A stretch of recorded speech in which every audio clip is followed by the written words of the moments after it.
Kita melihat COVID-19, 26 hari bulan Mac, masuk hari yang ke-9, kita telah diarahkan untuk berada di rumah. #stay safe, #stay at home. Persoalannya, kita sebagai orang Islam, kita melihat setiap perkara daripada dua perspektif. Daripada perspektif spiritual, daripada perspektif fizikal. Benda yang kita nampak secara fizikal dan benda yang kita tak nampak, yang kita beriman, iaitu spiritual. Cuma soalan pertama saya kepada Brother Firdaus, COVID-19 ataupun sebelum ini kita panggil sebagai coronavirus, adakah benar ia sebuah wake up call? Adakah benar ia sebuah wake up call? Kalau benar ia sebuah wake up call, kenapa dan kepada siapa? Dipersilakan Ustaz. Baik. Brother. Bismillahirrahmanirrahim. Assalamualaikum warahmatullahi wabarakatuh. Kepada Dr. Toha dan juga Coach Fazil, kepada sahabat-sahabat penonton di Facebook page saya, Firdaus Wong Wai Hong, dan juga di Facebook page Coach Fazil. Baik, soalan dia adalah merujuk kepada adakah COVID-19 ini merupakan satu wake up call? Dan jikalau ianya adalah satu wake up call, maka kepada siapakah? Baik, kalau kita lihat kepada wake up itu sendiri bermaksud kita bangkit daripada sesuatu. Contohnya, bila seseorang itu tidur, kita wake up. Dia bangun, dia bangkit daripada tidurnya. Dan kebiasaannya tidur ini kita istilahkan sebagai satu aktiviti yang di mana merehatkan badan dalam keadaan yang lena, keadaan yang selesa. Ya? Jadi dia wake up tu, dia kena memaksa diri dia untuk bangun. Ada kalanya ada orang tak boleh bangun. Dia kena digoyang-goyang. Ada kalanya kena tampak. Betul. Kalau ikut hadis Nabi, renciskan air. Kan? Tapi orang kita kalau dia fikir rencis air, dia ingat nak bersanding. Itu masalah dia. Tapi kalau kita lihat, adakah ini wake up call? Saya secara peribadi, saya melihat bahawa ini sememangnya adalah satu wake up call untuk kita semua. Dan bila saya sebut kita semua, ia merangkumi semua anak Adam, sama ada Muslim ataupun tidak Muslim. Tetapi saya nak khususkan kepada kita sebagai orang Islam. Sebab kita sebagai orang Islam, kita adalah orang yang beriman kepada firman Allah dan juga sabda Nabi SAW. Dan di sini saya nak bawakan satu hadis daripada Nabi SAW, daripada Ibnu Majah, sebuah hadis yang sahih, di mana waktu ini kita kena faham bahawa hadis ini telah disebut oleh Nabi SAW 1400 tahun yang lampau. Dan keadaan pada waktu itu 1400 tahun yang lampau, bukan sekarang. Tetapi Nabi telah berkata kepada mereka, iaitu, wahai orang Muhajirin, okey, maka 5 perkara ini, jika kamu ditimpa 5 perkara ini, aku memohon perlindungan daripada Allah Subhanahu Wa Taala agar kamu tidak mendapatkannya. Tetapi Nabi kata kalian akan mendapatkannya.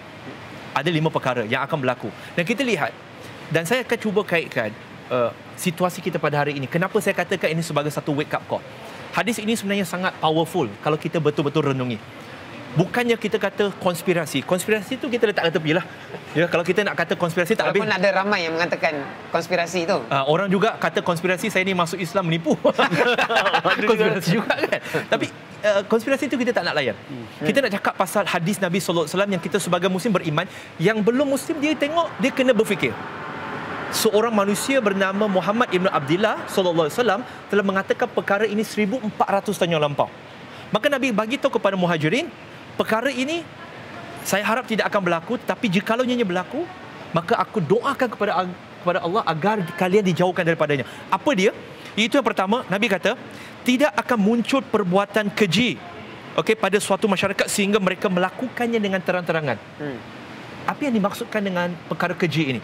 Antaranya kita lihat, okey, yang pada kita hari ini, orang yang bakil, zina, minum arak, judi, merompak dan lain-lain.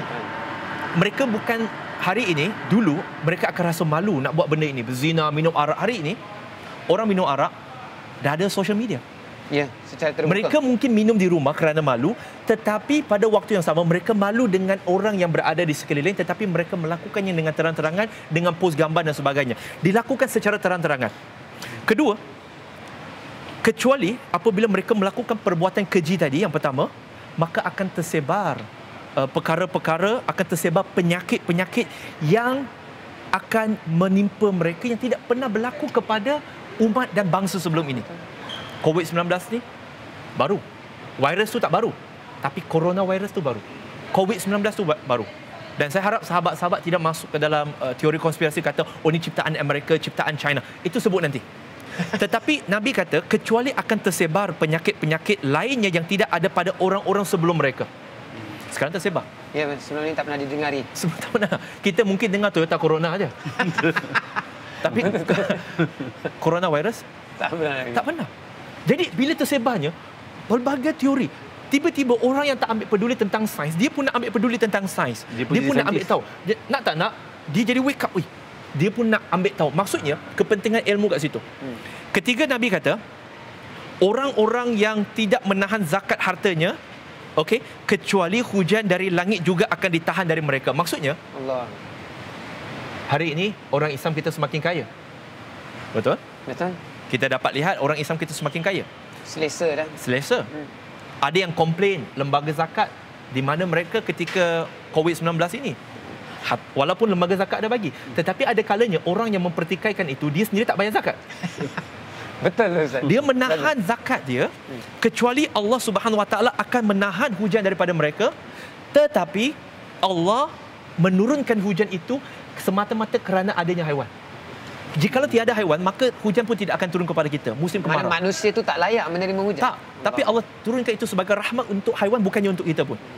Kerana adanya kita yang menahan. Bukan semua, tetapi mungkin kita kata, aku bayar bro, zakat aku bayar. Bukan kita. Yang bayar tu Alhamdulillah. Yang tak bayar tu mereka yang tahan. Mungkin kita akan terfikir, yang buat tu dia orang. Kenapa kita kena? Yes. Macam golongan etis, golongan LGBT, mereka kata, oh ni tiba-tiba korang semua salahkan kita orang kan. Habis tu, kalau kesalahkan kita orang, kenapa kita je yang kena? Yes. Korang pun kena. Sebab, kadang-kadang orang etis ni, dengan orang yang murtad ni, mereka belagak pandai. Tapi sebenarnya tak pandai. Belagak pandai. Ada hadis daripada Aisyah radhiyallahu anha, yang Nabi SAW memberitahu kepada mereka, ada sekumpulan tentera yang ingin datang menyerang Kaabah, sehingga Allah Subhanahu Wa Taala menenggelamkan mereka semua. Maka Aisyah merasa sangat terkejut. Ya Rasulullah, sedangkan di kalangan mereka itu ada golongan yang tak berniat nak serang Kaabah pun. Mungkin orang-orang yang baik. Kenapa ditenggelamkan sekali? Maka Nabi kata, kesemua mereka akan ditenggelamkan, tetapi mereka ini akan dibangkitkan mengikut niat mereka. Jikalau niat mereka tak ada, nak buat jahat, tak apa. Maksudnya bila berlaku musibah macam ni, ujian macam ni, semua akan kena, bukan hanya golongan LGBT. Tak. Kerana kadang-kadang kita kena faham, bila kita mati, yang rasa sedih tu, orang mati tak rasa sedih, tetapi yang masih hidup sedih. Kadang-kadang macam begitu juga dengan orang yang bodoh. Bila orang bodoh, kebodohan tu dia tak rasa, terkena kat orang. Yes. Jadi bila terjadinya maksiat macam ni, yang melakukan maksiat bukan saja mereka yang kena, tetapi orang lain yang sekeliling mereka juga akan kena. Itu memberitahu kepada kita wake up call, iaitu untuk kita amar ma'ruf nahi munkar. Yes. Kita tak buat, ramai kita tak buat. Yang keempat, Nabi kata, tidaklah orang yang mengurangkan timbangan mereka, ukuran mereka, takaran mereka, kecuali mereka akan disiksa dengan kezaliman pemerintah. Kehidupan yang susah dan kelaparan. Sekarang susah tak? Susah? Kita dulu nak keluar buka kan, kelaparan. Sebab itu Rauda Grocer, Coach Fazil, kita ada banyak saudara kita yang kelaparan. Allah Subhanahu Wa Taala sebut dalam surah Baqarah surah kedua ayat 155. Allah akan uji, antaranya adalah kelaparan. Dengan kelaparan, kehilangan harta benda. Dan sekarang ini, berapa ramai kita yang berniaga di pasar malam dan sebagainya, kita ikhlas. Kita menipu dalam timbangan kita. Ya, betul. Ya, kita kata cantik. Oh, durian ni cantik, fresh. Tapi balik basi, tak boleh makan. Betul. Banyak kali. Orang Islam bersumpah atas nama Allah Subhanahu Wa Taala. Subhanallah. Jadi yang kelima, Nabi kata, dan selama mana pemimpin mereka tidak menghukum dengan kitab Allah, Allah Subhanahu Wa Taala, dan mereka ini pemimpin-pemimpin memilih apa, memilih lah. Maksudnya yang ni sesuai kot dengan kita. Kita ambil yang ni je. Yang lain dia buat tak tahu. Dia buat dia je.